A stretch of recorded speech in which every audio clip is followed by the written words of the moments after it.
In today's video, I'm going to teach you how to match bank feed transactions in QuickBooks Online on a laptop and avoid common mistakes.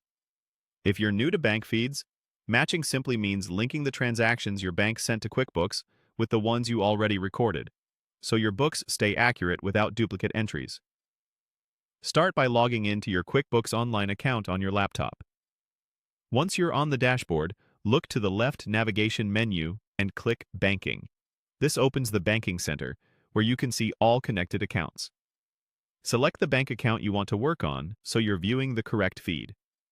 At the top, make sure you're on the For Review tab. This is where new bank feed items appear. Find the specific transaction you want to match. QuickBooks will often suggest a match automatically based on similar details from your existing transactions, like bills you've paid or invoices you've received payment for.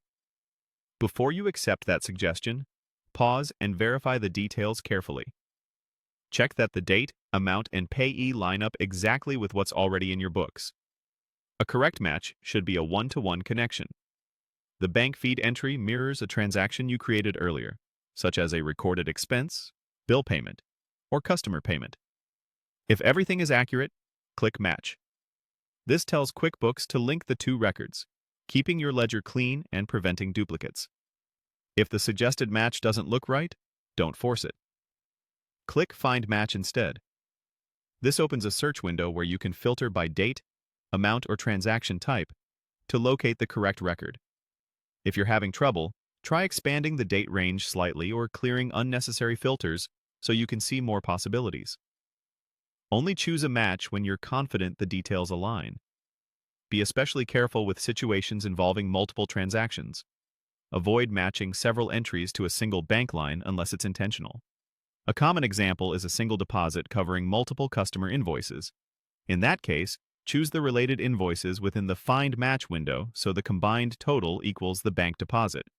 The key is that the numbers add up perfectly and the context makes sense. Once you've matched what you need, move over to the Categorized tab. Review your recent matches to confirm they're recorded correctly. This quick check helps catch errors early and keeps your financial reports reliable. If this video helped, please like, subscribe, and share. Thanks for watching.